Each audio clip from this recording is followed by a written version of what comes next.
Di era digital saat ini, kasus kebocoran data seperti yang terjadi pada e-commerce Tokopedia mendapat sorotan publik, sehingga menyoroti beberapa pentingnya aturan hukum seperti mengenai informasi, transaksi elektronik, dan perlindungan konsumen. Sehingga dalam video ini saya akan menjelaskan pentingnya Undang-Undang ITE terhadap kasus tersebut.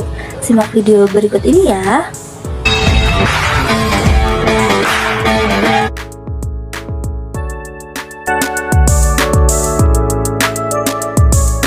Analisis kasus kebocoran data e-commerce Tokopedia.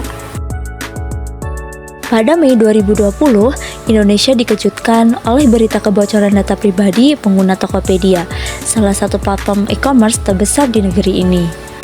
Kebocoran tersebut melibatkan sekitar 91 juta akun pengguna, yang berarti hampir seluruh data pribadi pengguna Tokopedia berpotensi jatuh ke tangan yang salah. Informasi yang bocor mencakup data pribadi sensitif seperti nama lengkap, alamat email, nomor telepon, kata sandi, serta berbagai informasi penting lainnya. Data-data ini sangat rawan untuk disalahgunakan oleh pihak yang tidak bertanggung jawab, yang bisa memanfaatkan informasi tersebut untuk melakukan tindakan ilegal. Kebocoran data Tokopedia pertama kali diketahui setelah seorang hacker mengklaim telah memperoleh database pengguna Tokopedia yang kemudian dibocorkan dan dipajang di dark web. Hal ini memicu kecemasan dan kepanikan di kalangan para pengguna Tokopedia yang mulai khawatir akan kemungkinan penyalahgunaan data pribadi mereka. Pengguna khawatir bahwa informasi yang bocor bisa digunakan untuk penipuan, seperti upaya untuk mengambil alih akun mereka atau untuk pencurian identitas. Selain itu, mereka juga takut menjadi target serangan phishing, di mana pihak yang tidak bertanggung jawab akan berusaha untuk mendapatkan lebih banyak informasi pribadi dengan cara menipu pengguna melalui email atau pesan palsu yang terlihat resmi. Dampak dari kebocoran data ini sangat besar, tidak hanya merugikan konsumen sebagai individu yang datanya terekspos, tetapi juga merusak reputasi Tokopedia sebagai platform e-commerce yang selama ini dikenal sebagai tempat yang aman untuk bertransaksi. Kebocoran data ini menunjukkan pentingnya perlindungan data pribadi di dunia digital yang semakin berkembang. Urgensi Undang-Undang Informasi dan Transaksi Elektronik. Kasus kebocoran data Tokopedia ini menekankan pentingnya keberadaan Undang-Undang Nomor 11 Tahun 2008 tentang Informasi dan Transaksi Elektronik atau biasanya dikenal dengan Undang-Undang ITE di Indonesia. Undang-Undang ITE mengatur kewajiban bagi penyelenggara sistem elektronik seperti Tokopedia untuk menjaga keamanan data pribadi penggunanya. Di antaranya terdapat dalam Pasal 32 Ayat 1, Kewajiban Melindungi Data Pribadi.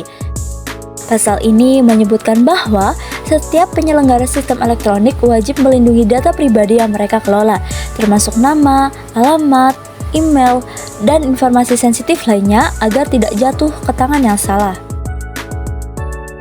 Selanjutnya, Pasal 15, Pemberitahuan Kebocoran Data. Pasal ini mengatur bahwa penyelenggara sistem elektronik harus segera memberikan pemberitahuan kepada konsumen jika terjadi kebocoran data yang dapat merugikan mereka. Pemberitahuan ini penting agar konsumen bisa segera mengambil langkah pencegahan seperti mengganti kata sandi atau melaporkan penyalahgunaan data yang terjadi. Keamanan data di era digital. Jadi, kasus kebocoran yang terjadi pada e-commerce Tokopedia menunjukkan bahwa betapa pentingnya perlindungan data pribadi di dunia digital yang terus berkembang pesat. Dalam hal ini, Undang-Undang ITE memainkan peran yang sangat penting karena memberikan dasar hukum yang jelas mengenai bagaimana data pribadi kita harus dilindungi. Undang-Undang ITE mengatur bahwa penyelenggara sistem elektronik seperti Tokopedia wajib menjaga keamanan data pribadi yang mereka kelola. Jika terjadi kebocoran, perusahaan juga harus memberikan transparansi kepada konsumen dengan memberitahukan secara segera. Hal ini memungkinkan konsumen untuk segera mengambil langkah-langkah yang diperlukan untuk melindungi diri mereka. Di sisi lain, Undang-Undang ITE juga menuntut penyelenggara sistem elektronik untuk bertanggung jawab atas kebocoran data yang terjadi dan mengambil langkah pencegahan agar kejadian serupa tidak terulang kembali di masa yang akan datang. Terakhir, kita juga harus waspada terhadap ancaman di dunia digital. Kita harus memastikan bahwa data diri yang kita punya hanya dibagikan kepada platform yang terpercaya. Demikian pemaparan materi terkait Undang-Undang ITE terhadap kasus kebocoran data. Semoga bermanfaat. Bye-bye.